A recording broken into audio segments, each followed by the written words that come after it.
सायली, हा इकडे ये. हो आले. काय ग, गणपतीची तयारी कोण करणार आहे? ती झाली आहे का?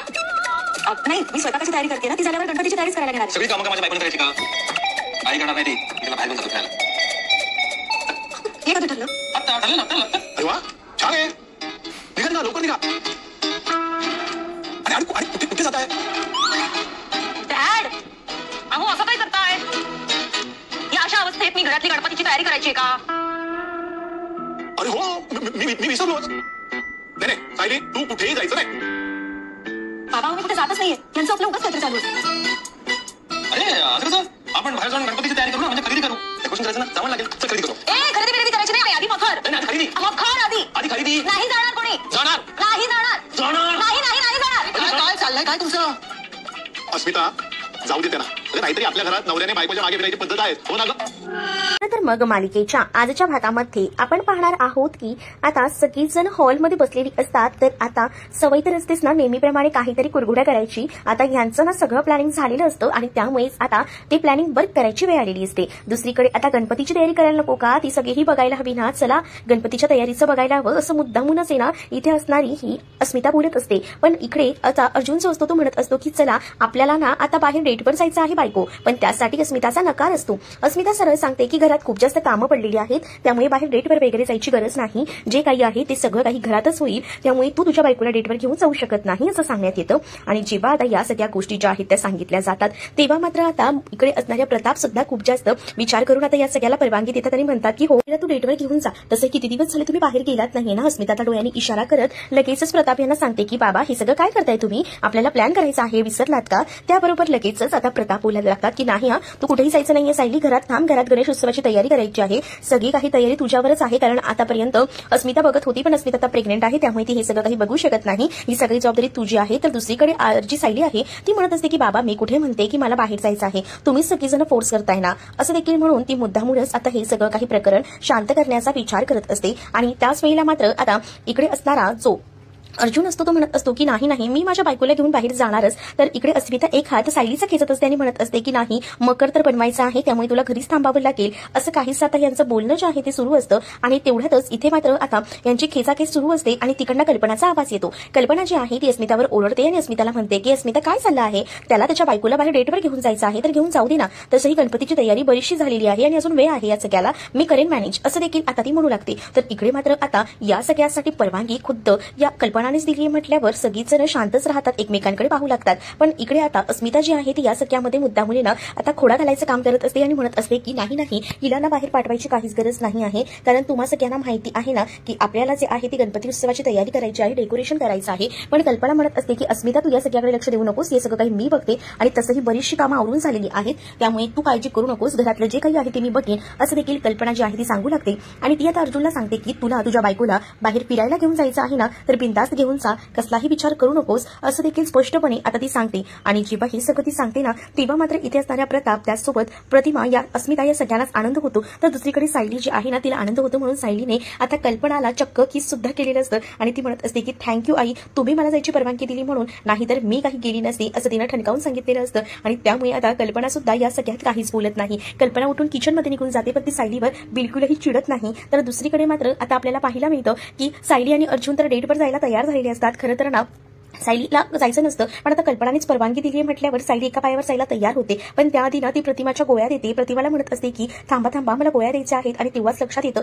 की त्याच्यातली एक गोळी संपत आलेली आहे आणि ती म्हणते की प्रतिमा त्याच्या गोळ्या तर संपत आलेल्या आहेत, येता येता आपल्याला घेऊन यायला हव्यात. प्रताप म्हणतात की अगं हे सगळं मी केलं असतं ना, कशाला तू देतेस? दुसरीकडे मात्र आता अस्मिता सायलीवर रोष धरते आणि म्हणत असते की काय तू हे कपडे घालून जाणार आहेस का तुझ्या नवऱ्यासोबत डेटवर? बापरे काय बोलावं या मुलीला, बाहेर जाते नवऱ्यासोबत जाते, जरा बरं जावं पण नाही. अर्जुन म्हणतो काय वाईट आहे, माझ्या बायकोने साडी नेसली आहे तर इकडे मात्र अस्मिता म्हणते अरे हेच तर वाईट आहे ना, म्हणजे मला हे म्हणायचं आहे की तुझी बायको आता एवढं सगळं करते मग तिला या सगळ्या गोष्टी कळत नाही का की कसं नियोजन करायचं, काय करायचं? या काटापदराच्या साड्या घालते त्यातही साध्या, या सुभेदारांची सून आहे, तू अर्जुनची बायको आहेस तर तुला कसं राहायला हवं हे सुद्धा तुला कळत नाही का ग? तुला जरा व्यवस्थित टॉपमध्ये राहायला हवं. तू लवकर एक काम कर, छान असा जो आहे ना तो ड्रेस घाल, तो घातल्यावरच तू चांगले दिसशील. पण सायली म्हणत असते की नाही हो मी अशीही छानच दिसते ना, असं बोलून ती आता कशी बाजू सावरायचा प्रयत्न करत असते. पण अर्जुनही तितकाच रोषपणे आता बोलत असतो, अर्जुन जेव्हा बोलत असतो तेव्हा त्यांची ऍक्टिंग सुरू असते, कारण तो बोलत असतो की माझी बायको ना अशी ही खूपच सुंदर दिसते, त्यामुळे प्लीज माझ्या बायकोला नावं ठेवू नको. आणि त्यामुळे आता हे सगळं जेव्हा अस्मिता बोलते तेव्हा मात्र आता कल्पनाला राग येतो. कल्पना जी आहे ती मात्र आता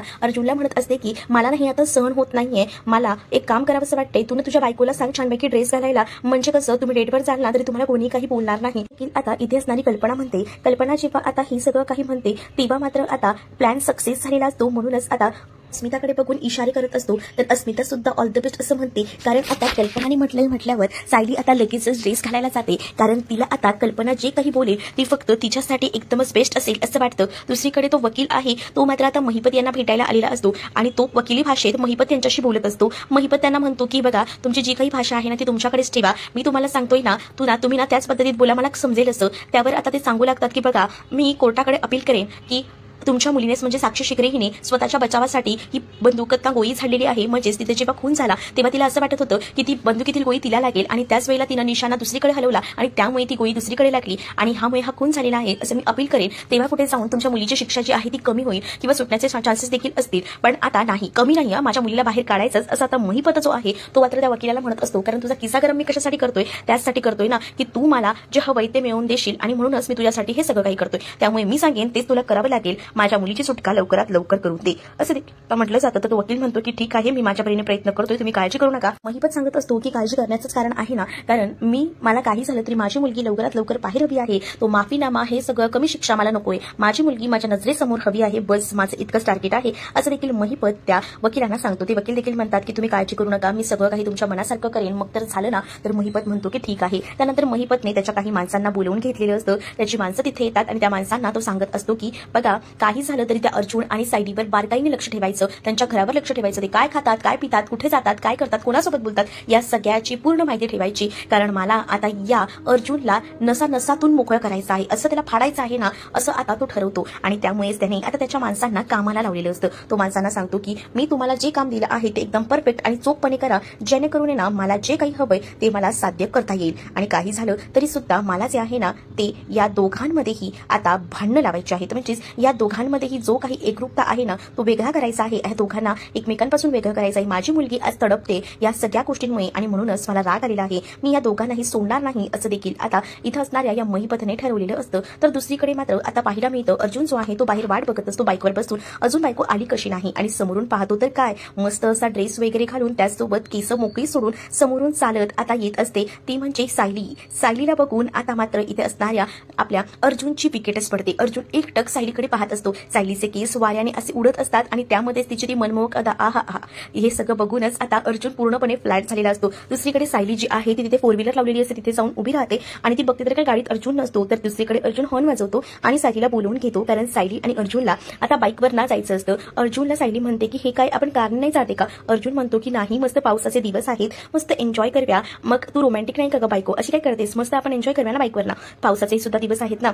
तर सायली सुद्धा आता या सगळ्यासाठी तयार होते. सायली म्हणते की आज आपल्याला मनसोक्त आनंद लुटायचा आहे, तर मी सुद्धा ठरवलं आहे, चला आपण निघायचं का, असं आता सायलीही म्हणते. सायली आता अर्जुनच्या पाठीमागे जाऊन बसते. आता सायली आणि अर्जुन दोघंही जण मस्त मोकळ्या हवेत बाईकवरनं बाहेर फिरण्यासाठी डेटवर जायला निघालेले असतात. त्याच वेळेला आता हवा खूप जास्त असं मस्त सुटलेली असते, पावसाचं वातावरण असतं. सायली आपली ओढणी अशी वाऱ्यासंग उडवत असते आणि ती मात्र हे सगळं काही एन्जॉय करत असते. तर दुसरीकडे अर्जुनही या सगळ्याचा आनंद व्यक्त करत असतो. अर्जुनलाही खूप छान वाटत असतं, कारण आपल्या ज्या काही गोष्टी आहेत त्या बाजूला ठेवून सगळं काही विसरून आज ते दोघंही जण मनसोक्त आनंद लुटत असतात. दोघंही जण अगदी बेधुंद होऊन या वाऱ्याच्या वेगात अगदी रोमॅन्टिक झालेले असतात. सायली तर बघायलाच नको, एकदमच भारी दिसत असते आणि त्यातच इतकं ते सगळं काही ओढणी वगैरे उडवणं एकदम फिल्मी स्टाईलने सगळं सुरू असतं. सायली आणि अर्जुन मस्तपैकी या वाऱ्याच्या वेगात मस्त रोमॅन्टिक राईड एन्जॉय करत असतात. तर सायलीला आरशातनं हळूच आहे ना अर्जुन पाहत असतो, कारण त्या सायलीचं जे निरागस रूप असतं ते आरशातनंच अर्जुन पाहू शकत असतो आणि त्यामुळेच आता त्याचं हे सगळं काही चालू असतं. तर दुसरीकडे सायली सुद्धा अर्जुनला आजूबाजूला बघायला सांगत असते, कारण बऱ्याचशा गोष्टी असतात ना, आजूबाजूला पाऊसही येत असतो आणि त्यामुळे खूप छान असं वाटत असतं, वातावरण थंडगार असतं. तर सायली हे सगळं काही एन्जॉय करते आणि त्याच वेळेला आता तिला खूप छान वाटतं, म्हणूनच तिने मागून आता अर्जुनच्या पाठीवर आपलं डोकं टेकवलेलं असतं. तर दुसरीकडे आता अस्मिता जी आहे ती मात्र प्रताप यांना म्हणते की काय बाबा तुम्ही पण तवा जोपर्यंत तापलाय तोपर्यंत चांगला अजून तापवा ना, काय तुम्ही बसून राहिला आहात. प्रताप म्हणतात काय करायचंय का आता. तर अस्मिता सांगते की अहो ती गेली नाही का सायली बाहेर, मग त्याच्यावरनं कल्पनाला बोला ना कशाला पाठवलेच बाहेर वगैरे. तर प्रताप म्हणतात की अरे हा विसरलो की थांब आता असा भांडतो त्यांच्यासोबत बघतच बस, म्हणजे तिलाही समजेल. तर प्रतिमा म्हणते हो जास्त भांडू नका, हा मी तुम्हाला सांगते उगाच जास्त वाद वाढवू नका, असं देखील आता प्रतिमा जी आहे ती आता प्रतापला सांगत असते. तर अस्मिता म्हणते की बाबा चला सुरू करा लवकर. तर अस्मिताने सांगितल्याबरोबर प्रताप जे आहे ते आता सुरू होतात. प्रताप जे आहे ते आता म्हणत असतात की काय कल्पना, तुला काही कळतं का? त्या मुलीला तू बाहेर उंडाडायला का पाठवलंस? तुला माहिती आहे ना, घरात आपल्या किती कामं आहेत, गणपती आहे, घरात सगळं काही नियोजन करायचे, डेकोरेशन करायचं आहे. या अस्मिताला सुद्धा जमणार नाही, अस्मिता प्रेग्नेंट आहे त्यामुळे. आणि मग तू त्या मुलीला बाहेर का पाठवलंस? काय गरज होती तुला त्या डेटवर वगैरे पाठवायची? नाही पाठवायला पाहिजे होतंस तू हे सगळं करून. असं देखील आता प्रताप जे आहे ते आता कल्पनाला म्हणत असतात. आणि जेव्हा या सगळ्या गोष्टी प्रताप कल्पनाला बोलतात तेव्हा मात्र आता अस्मिता सुद्धा त्यात भर पाडते. अस्मिता म्हणत असते की हो ना, बाबा बोलतायत ना ते बरोबर आहे, काहीच गरज नव्हती तिथे जायची आणि त्यांना परवानगी देऊन पाठवायची. तर इकडे मात्र आता कल्पना जी आहे ती अस्मिताला बोलावून घेते आणि अस्मिताला म्हणते की मला जरा सांग गणपती कधी आहे ते, म्हणजे मला व्यवस्थित नियोजन करायला. तर आता मुद्दामूनच कल्पनाने फिरकी घेतलेली असते आणि जेव्हा कल्पना हे सगळं काही विचारते ना तेव्हा मात्र आता विचारात पडलेली ही मात्र अस्मिता जी असते ती म्हणत असते गणपतीला 26 तारखेला आहेत. त्यावर आता कल्पना अस्मितावर चिडते आणि म्हणते की बघितलं का, गणपती कधी आहेत हे सुद्धा माहिती नाहीये आणि उगाचच गणपती आहेत हे सगळं बोलते. गणपती 27 तारखेला आहेत आणि त्याचं नियोजन मला माहिती आहे आणि सगळ्या जबाबदाऱ्या ती मुलगी व्यवस्थितपणे पार पाडते आणि मला माहिती आहे एक दिवस बाहेर गेली म्हणून काही मोठं नुकसान होणार नाहीये, त्यासाठी मी बाहेर पाठवलं आहे. तुम्ही उगाच ना या सगळ्यामध्ये मध्ये पडू नका आणि या अस्मिताच्या तर नादीच लागू नका. अस्मिता तुला काय झालंय काय ग? सध्या खूप जास्त चिडचिड करायला लागली, तुझा हा गुण आहे ना बाळात उतरेल, त्यामुळे मी तुला सांगते हे सगळं काही थांबव, उगाचच ना विषय वाढवू नकोस असं देखील सांगितलं जातं आणि मात्र आता शांत करण्यात येतं.